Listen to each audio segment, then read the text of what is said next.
draft is coming to ranked in a few weeks, and this is going to change the dynamics of your matches.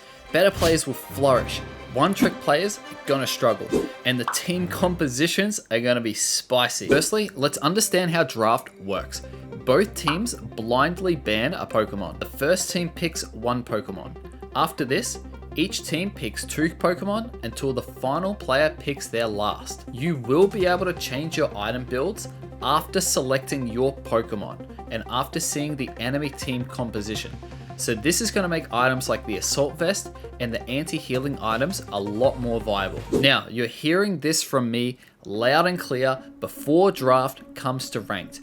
You should not, and I repeat, you should not be picking a Speedster or a squishy attacker that can be easily countered first or in the first 2 picks of the draft. I don't care how awesome or how hard you think you can carry, you need to flex into these picks in draft. So with this in mind, who is the best Pokemon, or what are the best Pokemon to be drafting in your matches in ranked? I'm going to repeat what I said earlier. You can change your item build after seeing the enemy team composition. So let's start with this idea of a flex build Pokemon. This is a Pokemon that has the capability of doing more than one role dependent on the matchup and dependent on your build and skills selected. Some examples: Blastoise can be a top lane carry with that rapid spin, or a bottom lane defender with Surf. Sylveon, it can brawl with Mystical Fire in the top lane, or it can mage in the bottom lane with Hyper Voice. Scizor, you can take him to the jungle as an assassin scyther, or you can be a tanky top lane brawler as a Scizor. Eldegoss, it can be a machine rapid fire scarf cannoning with basics, or a shielding and healing menace in that top lane. These Pokemon are going to become very strong and very favorable to draft, because if you have the skills and you have the understanding of this Pokemon's matchup, you can flex your build and you can flex your items depending on the enemy team composition to best play against them. So with this in mind, let's get into the tier list, the best Pokemon to be drafting in your ranked matches. So obviously we don't know where we're going to be drafting from, whether you're first picking or last picking. So this is obviously going to be in the favor of builds that are flexible. And secondly, remember that you can change your build dependent on the enemy team comp. And so this is very, very important as well.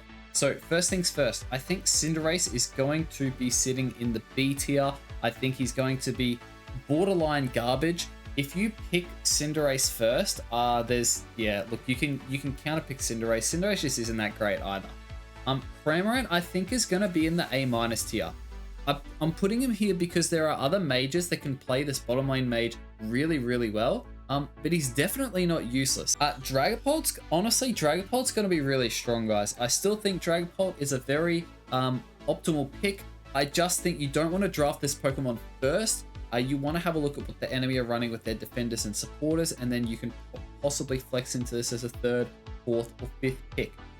Venusaur, I think, is definitely going to be A+, because you've got the Petal Dance set and you've also got the Solar Beam set. Those are 2 builds that you could use.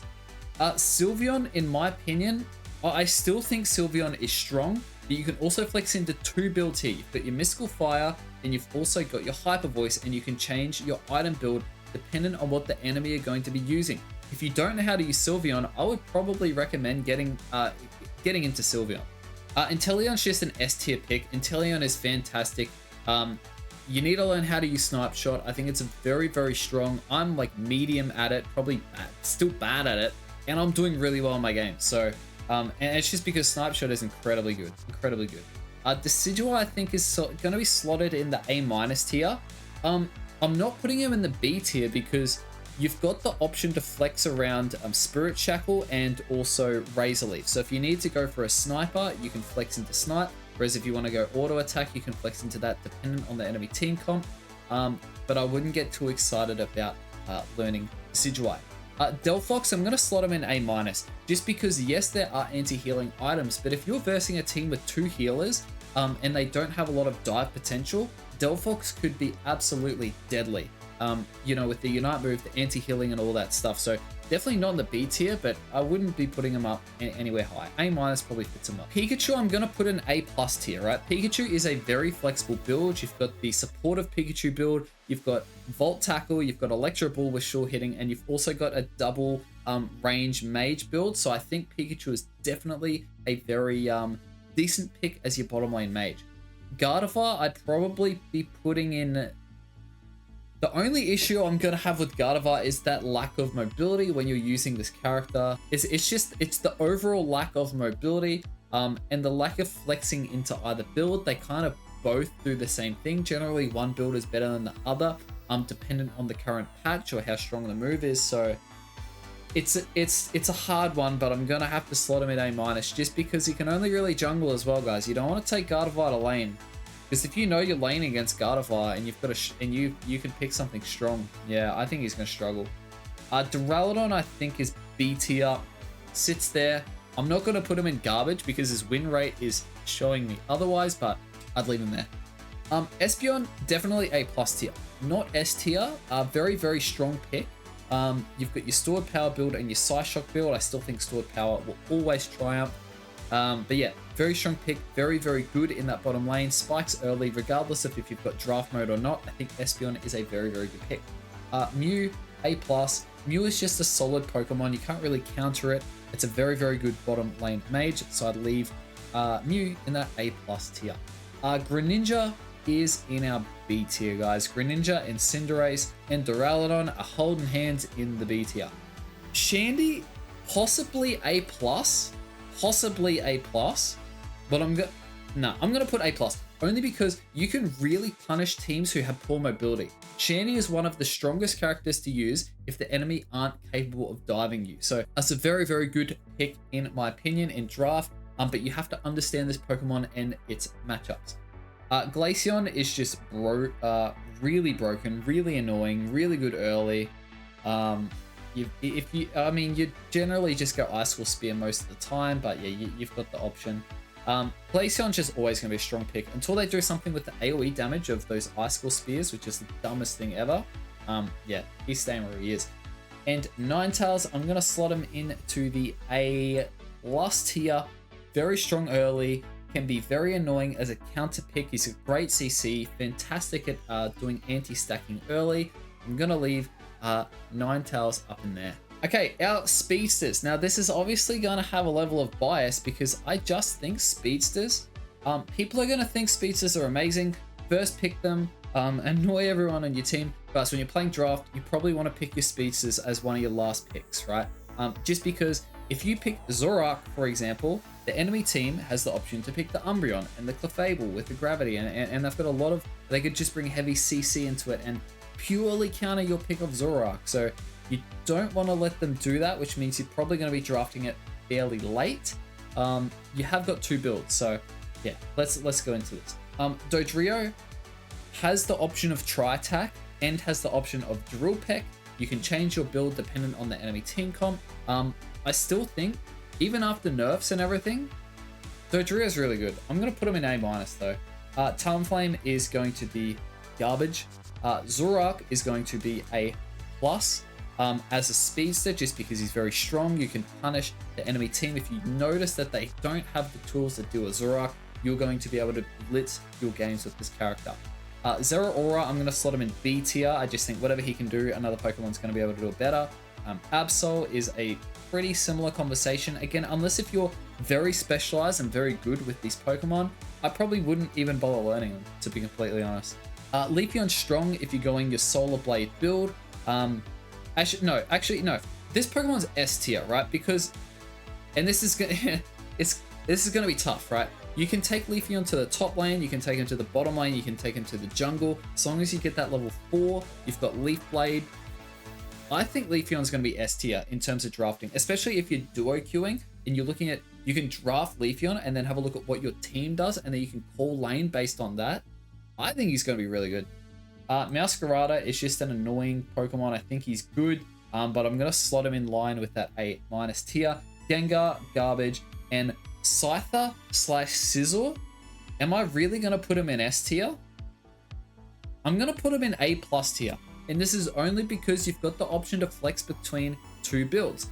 If you want to go Scizor based on the enemy team composition, you can pick Scizor. If you want to go Scyther based on that enemy team composition, you can go Scyther. So I think he's really strong. Definitely A+. Now, Urshifu is a similar conversation, and if the Water Bear wasn't so bad, these guys are a package, right? So I'm just leaving one Urshifu right at the very end there. I think he's... the Water Bear just sucks though, that's the problem. I think he's A-. Until... if they buff Water Bear, he's S tier. He's S tier. Because you can flex into Dark Bear and Water Bear depending on the team comp. So, yeah. At the moment, it's not really a case for it. Garchomp sitting in that B tier, unfortunately. Blaziken sitting in that A- tier. Mimikyu, honestly, Mimikyu is going to be a fantastic pick. If you understand Mimikyu, you understand who you're versing, you can take him to the top lane. If you notice you're not up against anything obnoxiously strong early, like the Buzzwole, who I'm going to slot into S tier just because he dominates every single top lane. Especially if you ban Clefable, yeah, you're going to be able to do some really good things with Buzzwole. So Buzzwole's sitting up there, Mimikyu sitting there, Machamp, B tier, Machamp ain't it. Metagross, I think will probably slot alongside Blaziken. Again, these Pokemon, they're perfectly fine to draft, they're perfectly fine to practice. They don't really have a lot of counters or anything like that, but you just think at what Mimikyu and Buzzwole can do in that top lane early. They can just do it a lot better. They're a lot harder to shut down. Gyarados is going to be complete garbage. You're going to see a Gyarados drafted. You're going to know exactly what lane it's going to. You're going to be able to play accordingly. You're going to be so well prepared, right? It's not going to a jungle. You're going to be able to... it's just going to be so bad. It's going to be so bad. They need to do something about that evolution because it's just so bad. We're slotting Charizard in B tier. There's really not a whole lot to be said there. I'm not a huge fan of him. Lucario. Again, dependent on your matchup, I think Lucario slots in A-. I think he's really strong. He's got great secure. You can build your team around that with your drafting, but I mean, he has got E-Speed as a pick as well. Actually, I'm probably going to look at A+. Just because if you've got a really good E-Speed matchup and you know how to play it, which is rare, but if you've got it, it's pretty hard for the other team to take over. Serena, I'm probably going to put in A- just because you've got the triple axle moveset and you've also got the stomp moveset. Yeah, you can definitely flex into either build, but Serena's just fairly weak. Serena's fairly weak. That's tough. He's stronger than Garchomp. Nah, I don't know. Maybe B, maybe A-. It comes down to a vote. I think it comes down to personal preference. Nah, I'd go B. Aegislash, B. Dragonite. You've got two builds, right? So you can do some pretty decent stuff with Dragonite. You've got Hyper Beam if it's a good Hyper Beam matchup. I probably wouldn't invest a whole lot of time learning Dragonite, although if you've got a really good Outrage match, then you could draft it.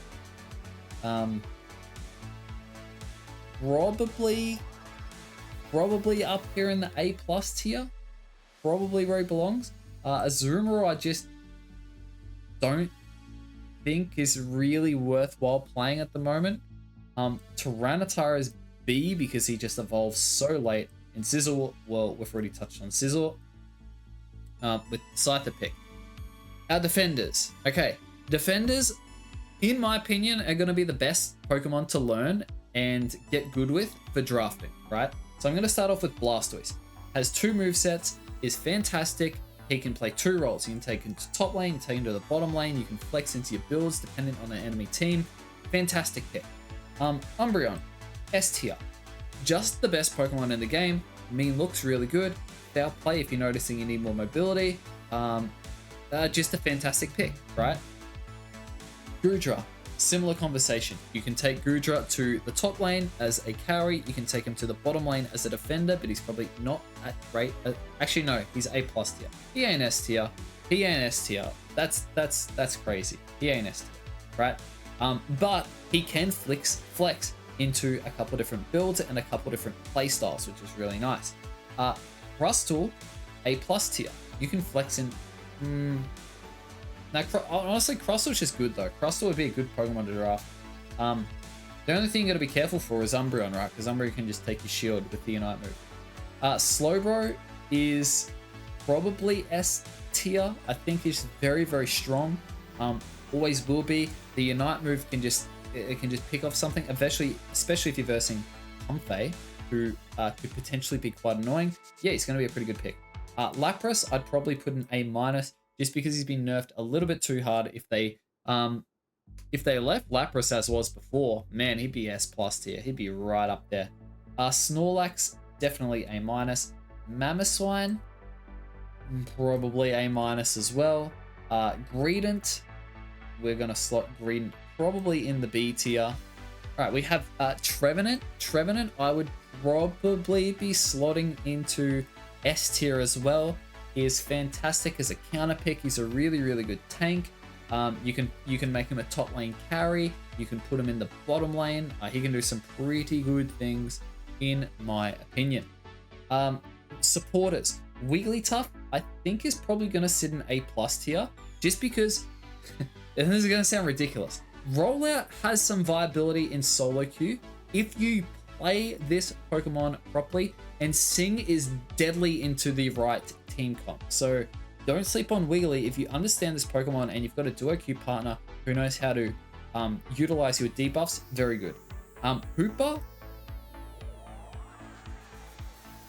if Trick was a build that was viable, he'd be S tier. I really do like Hooper a lot, but I'm not going to put him in S tier just because of bias. Clefable's going to be S tier. He just counters so much. Like if you notice someone just using a Zoroark first pick or a Buzzwole first pick, Clefable, and you're going to be able to shut them down pretty well. Sableye is literally pathetic. Not worthy of even being on the... He's not even worthy of being on the tier list. I'm not even putting him on. Eldegoss is... I'm going to say arguably S tier. Arguably S tier. Because of how you can flex into just a damage canaging, like autoing, or a healing shielding machine, or you can go Cotton Spore and get some debuffs, not debuff, like a little bit of CC on the enemy as well. I think it is S tier, guys. I think it's S tier. Comfey A-. You can't put him in B. Like, he's not pathetic, but you have to know. Like, you have to know who is good on your team, and then you may pick Comfey and eat while playing the game. Otherwise, Comfey's probably not it. Mr. Mime, I think he has two very decent builds. Mr. Mime is mega slept on. I'd put him in A+, definitely not S, but he's going to be very, very strong. He's probably one of my top recommended picks. And Blissey, I'll be putting Blissey in the A+ tier, borderline S tier, but we're just going to keep Blissey in the A+ tier. So guys, right here on the screen, this is the draft mode tier list in anticipation for what you want to be getting good with in Pokemon Unite. Enjoyed the video, drop a like, click on one of these in the screen, up there, and guys, go out there, win your games, but more importantly, get good with some of these Pokemon, because draft is coming to ranked.